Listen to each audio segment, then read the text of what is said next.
I'm so excited that we have 21 participants. It's amazing, and I'm super excited for this event. It's going to be an amazing week of awareness, and let's go ahead and start. First of all, I welcome everybody here. Thank you all for coming and supporting us with the Students for Sustainability. And so I'd love to give you a brief introduction about Students for Sustainability. So here's a little bit of the story. So the story of sustainability. So on November back we met with Anna Margarita, who's the head of sustainability at KAUST, and she said we need students' power to get more engaged and to drive sustainability. So we had that brainstorming meeting, and she said, I need your support, and we're here to form a new organization with the student help and student power, because she believed in us. And from there, we formatted our organization. So with that, we got our vision of to drive the KAUST community towards sustainability with positive impact. And with that, we had the 3 cycles: environment, social, and economic. And true sustainability is actually the intersection between all of them. And that's the model that we're articulating. In the next slide, you will see our 3 missions. We have 3 missions. The first one is to raise awareness KAUSTians about sustainability, support and collaborate with the sustainability on office, and to take action at the student level to move sustainability forward. In the next slide, you'll see a glance on what we've been doing, and of course our working environment, because we believe in teamwork. We believe that we should be open, dynamic, transparent, and respectful, and together everyone achieves more. And in the next slides, I'm gonna go over some glance of our collaboration. So here we collaborated with the community cleanup. We did some tours, and in the bottom right, you see our first seminar with Professor Mani. And in the next slide, we also covered other events, such as we do a collaboration with the SBC with the environmental talks. We also held brainstorming events to help the head of sustainability to make their strategic plan, as well as we did some events with web. We attended workshops with the G20. We did some talks with NEOM, and we collaborate with the graduate affairs. They're so supportive. The library, we're working currently on the lab guide and many more movies. We have a lot of things going on, and I hope that you can get engaged and join the drive. Next, I'm gonna hand it to Justin, who is the lead of this week and the lead of the single-use plastic campaign in Square. Go ahead, Justin, and enlighten us. Thank you. Hi, everybody. So I'm Justine, and I'm very glad to see so many people joining us for our first event of the Week of Awareness. And we will be focusing, as you know, on microplastics. So this initiative got started when we realized how little people in KAUST knew about microplastics. So we decided to put together a program that will guide you from learning what are microplastics through helping you being aware of the problem, and finally providing you solutions and alternatives that you can apply in your daily life. So the organization of this week was a team effort, and I would like to take this opportunity to thank S-Square members, particularly Evgenia, Luba, Michelle, Bashir, Ishan, Nico, Natalia, Peyu, Diego, Morillo, and Philippe, but also Anna Margarita, the head of sustainability, Frances and the graduate affair, Nikki and Clarissa from community life, as well as our speaker and of course our president Iman. And without all these people, this would never have been possible. So thank you all, and I leave Iman to continue for this first event. Thank you so much, Justin. You are a great lead. And so our speaker for today is Michelle. She is a master's student at KAUST in marine science. originally from Sydney, Australia, where she completed her Bachelor Honours in Science and Marine Biology and Arts in International Studies at the University of Technology of Sydney. So beautiful. You have the two brains, Michelle. She's studying Antarctic phytoplankton. How do we pronounce it? Because I really... Phytoplankton? Okay, here we go. She has worked closely with many non-for-profits in Australia to reduce plastic consumption and raise awareness, and seen the devastating impact of plastic waste on wildlife during research in the Great Barrier Reef, Mexico, and Hawaii, which ultimately led to her studying marine microplastics on coral reefs in Dorton Lab in 2018. She believes the two biggest and easiest way we can make a positive difference in our Earth is to reduce our necessary individual plastic use and adopt a whole food, a plant-based diet. The floor is yours, Michelle. We're so excited to have you. Cool. Thank you so much, Iman.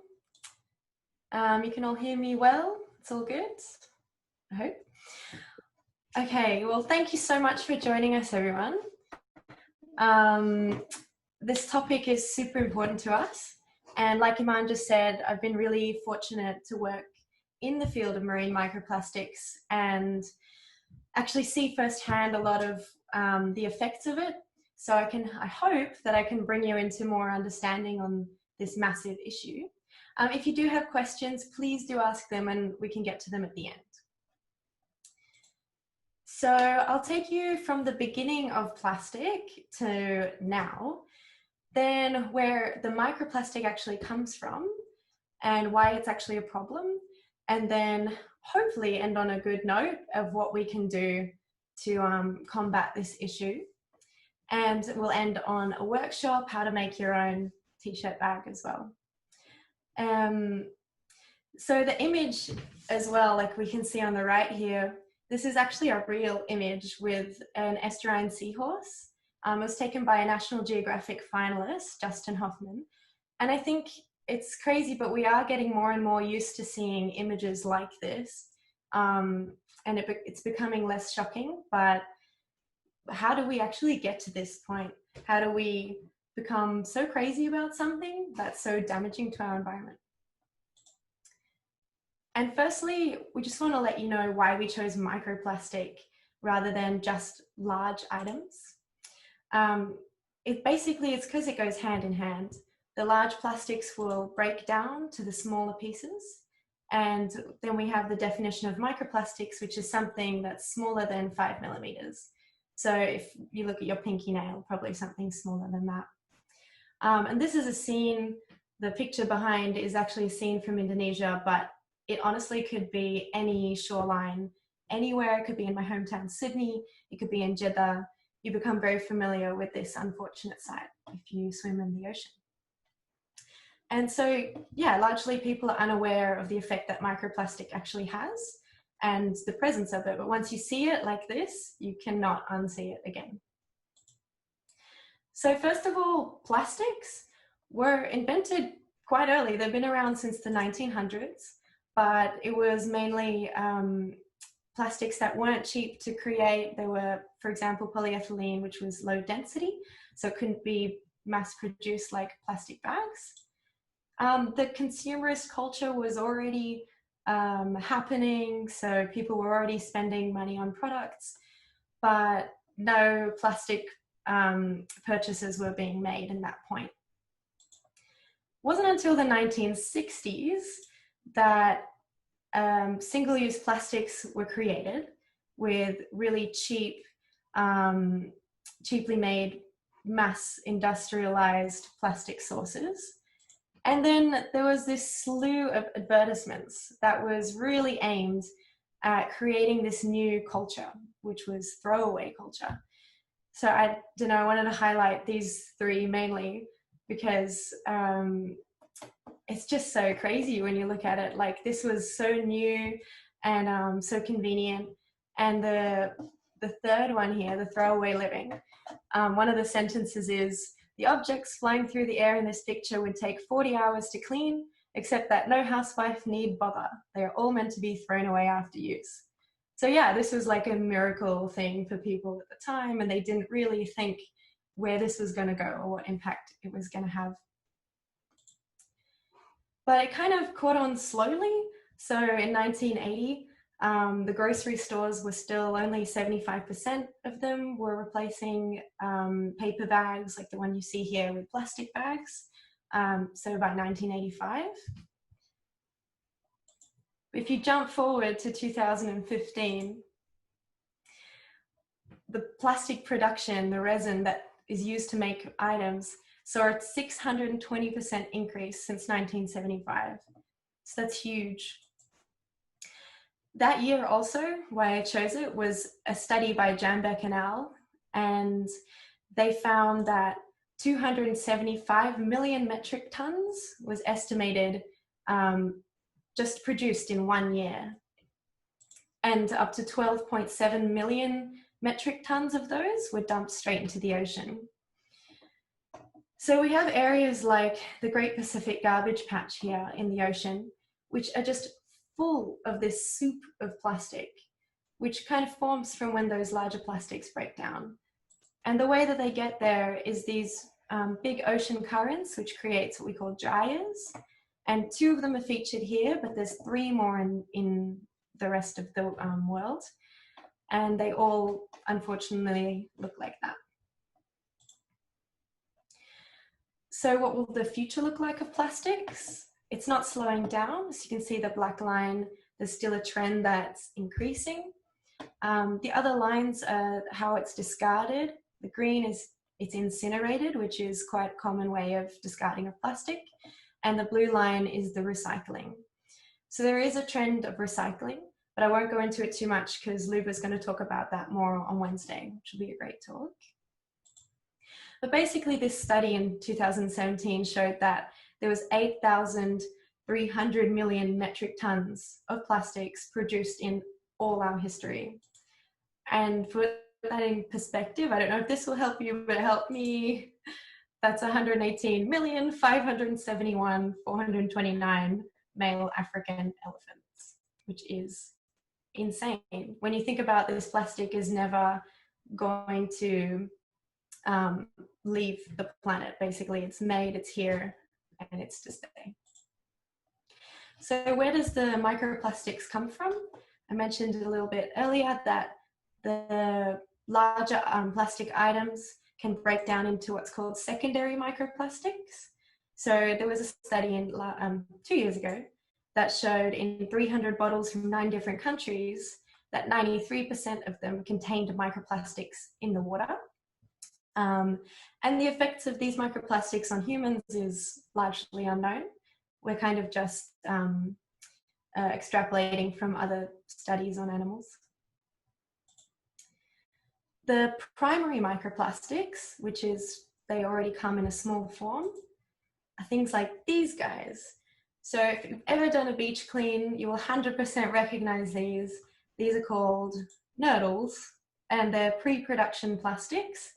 So you buy them in massive bulk, and they're usually shiny and white when they're new, and they will change colors over time if they're left out into the environment. But basically these nurdles are melted down and used to create different plastic items. But at multiple points of their manufacture and their transport, they do spill and make their way into the ocean.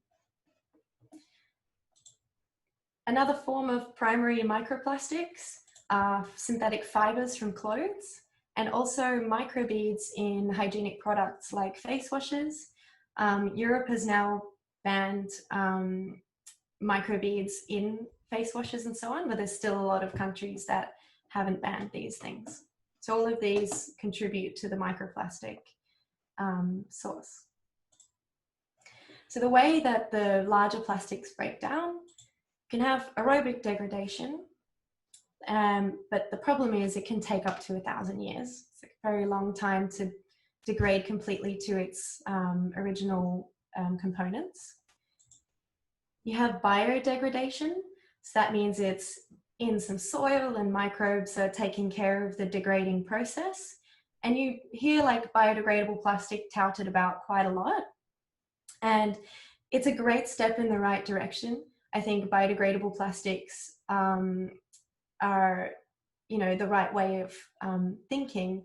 But the reality is that most of these plastics don't actually reach the right conditions for them to break down through biodegradation. And the last one's photodegradation. So when you see all the little crispy bits of plastic on the beach or in a park, it's usually broken down by the sun's UVs. And the problem with this as well is that if it reaches the water, even 20 centimeters underneath, it's going to block the sun's UV effect. So I wanted to highlight this crazy statistic that there are now more pieces of microplastic litter in the sea than stars in our galaxy. I hope that doesn't ruin the night sky for you. But it's mind-blowing that there are over now 500 times the amount of microplastics than stars in our universe. And so you might be wondering, because they're so tiny, what is the problem? Like, why can't they just be left and they just break down into their components? Why are they an issue? So let's look at this bundle of plastics here. So not all of them are microplastics, but you can see lots of micros in there. So if we're looking at the environment, we're looking at animals, then microplastics are really highly likely to be ingested by animals.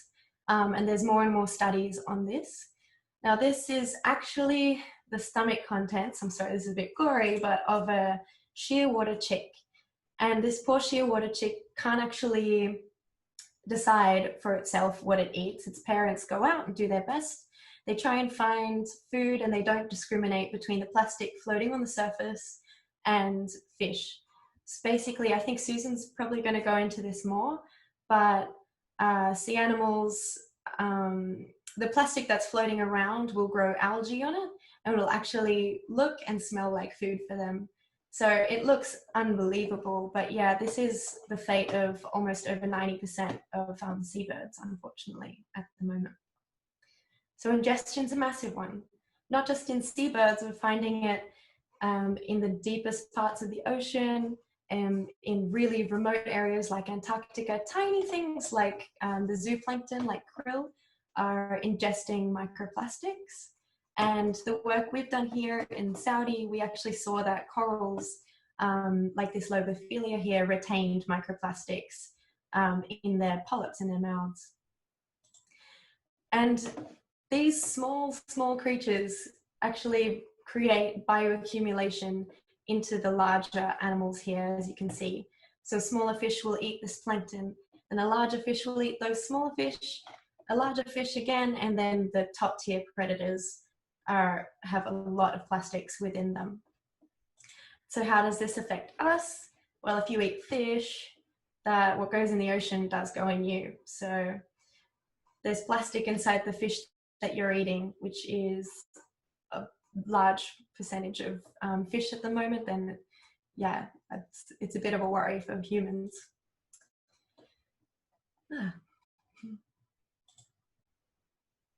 Okay, so we've reached the final section. What can we do? Is it all doom and gloom, or is there a way out of this mess? I thought it was interesting to see that this issue is being discussed and written about globally.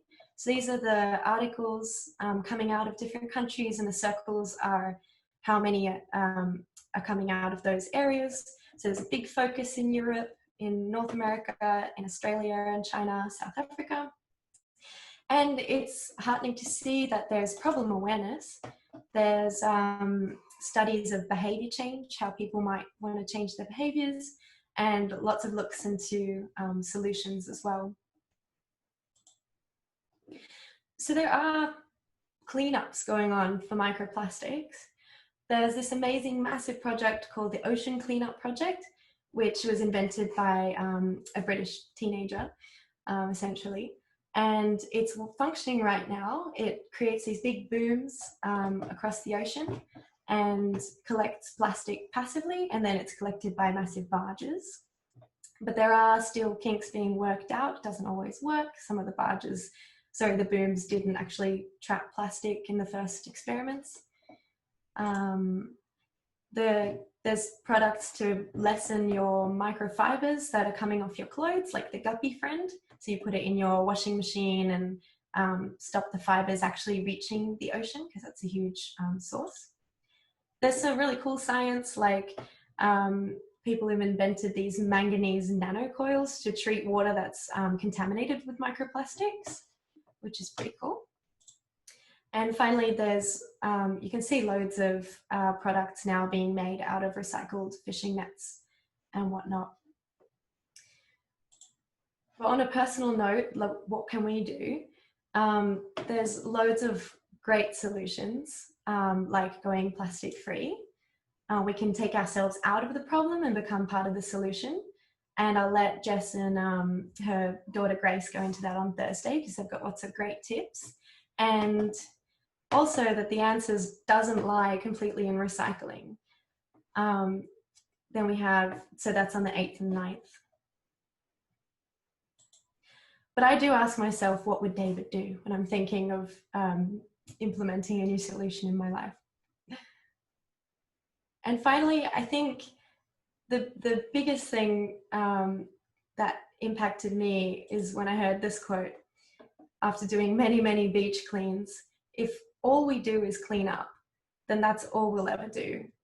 Basically, we have to turn off the tap. We have to turn off the source of the plastics, because we can have the ocean cleanups, we can have everything happening, but as long as it's still going in there, then it's going to be fighting a flow that's too hard to do. So yeah, thanks for listening, guys. I put some sources and links here for you guys to check out. Michelle, I have a question. So during your lifestyle, what kind of things that you took, like you changed in order to increase your use of single-use plastics? For me, I feel like I need a lot of tips and helps, and I hope that this week will help me out. So. Yeah, for sure. I think the biggest thing for me was it wasn't a perfect process. It wasn't just one day and then suddenly I stopped using all single-use plastics. It's definitely been like a learning process, and still, of course, like I'm not fully single-use plastic free, because it's quite difficult. But everywhere that I know that I can take, for example, I take reusable bags to Tamimi and pack my bag with like fruit and veg, and I don't take a plastic bag from that. I think we will learn along the way. I'm gonna open the floor to Luba. Please feel free to share your face as well, so we can see you, one of our KAUST members. Luba, go ahead. Okay, yeah, about the face later on maybe, but the quick question is, thanks for the talk first. And I wanted to ask, you went down to microplastics traveling down to people eating them, ingesting, but what about like what's happening? Maybe just, you know, is it just going, you know, through us, or does it have any effect on the human health? Oh, that's a good point. The effects are unknown at the moment, and they're still looking into the effects that it's having on fish as well, because it's been shown that things like nurdles, they absorb the toxins that they encounter in the sea. I had a friend who did a PhD project on that actually, and found that they were accumulating toxins like mercury and whatnot, and then that showed it could actually leach out, but the speed at which it leaches out into the fish and then into humans after that isn't exactly linked so far. Okay, Professor Mani Sarati, it's your turn. Please share with us. You're also unmute. Hello, yes, thank you for the very nice presentation. So my question is kind of along the similar lines. We know that many like toxic chemicals like PCBs and pesticides undergo bioaccumulation because they partition into the fat of animals, and then the larger creatures eat them. So I was wondering, do these plastics, they just stay in the digestive tract, or do they actually partition into the fats of animals and get bioaccumulated? I think that's still being researched as well. But if it does stay in the digestive tract, it's pretty common that it does, and it causes malnutrition, and that animal will usually die. But yeah, a lot of studies have kind of looked into the digestive tracts of the fish and the larger predators and seen the microplastics in there. But it's kind of hard to tell how long it stays there and when it was ingested. So we have a question from Marcelo. Please share with us. Hi, man. Can you hear me? Yes, Good. we can hear you. Hi, Michelle. Thanks for your presentation. Very nice. I just wondering, it's not like a question, it's like more a comment. Like, most of you guys are coming from the coastal areas, but I'm coming from the highlands. My city is 2,800 meters above the sea level. So, every city has their own impact. But what I see is mainly in this type of, what the solution for me is, how about starting from the education in the coastal areas? I'm coming from Ecuador, and in the coastal areas are sadly the less developed towns, the less developed cities. Yeah. So if you are educating another part of the country that they are not exactly, they can do some stuff, but if you are not putting the education close to the sea, so I'm wondering, like, kind of we return at the beginning that the education is kind of the beginning for this process in the environmental sensitivity, awareness. What do you think about that? Thank you. I think you hit the nail on the head. It's a really good point. So I didn't mention, but the majority of plastics that is entering the ocean is from nations, usually developing nations that have high, plastic negligibility, I think it's called, disposal negligibility, where there's nothing put in place for where to put the plastic. So basically it goes to landfill or straight into the sea. So if the education starts there, I think that's a great point. That would be a good place to start. We hear you. Go ahead. Yeah, okay. Hi. Thank you, Mish, for the talk. It was really interesting. And I do have a question about the project of the ocean cleanup of the plastic. Do you know what happened to the plastic that they actually take from the ocean after? Oh, that's a good question. I'm pretty sure they recycle it, but I'm not 100% sure of where that actually goes into. Sorry. So it can be recycled, basically. If you take it from the water, it can be recycled or not.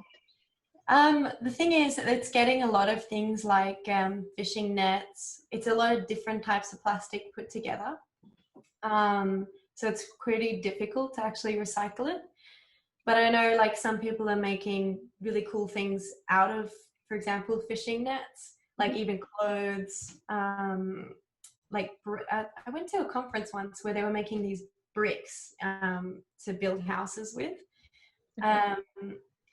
But the stuff that is pulled out, for example, if you pull out a plastic bag out of the sea, it's not going to become a plastic bag again. So there's a limited amount that you can recycle this stuff. But okay. Yeah. Thank you. Awesome. Great. So we've got a t-shirt bag making workshop. Everyone needs a new quarantine skill. This could be yours. If you just have scissors and an old t-shirt. Feel free to contact us at s.square@kaust.edu.sa. we would love to see your efforts. We will get inspired by them.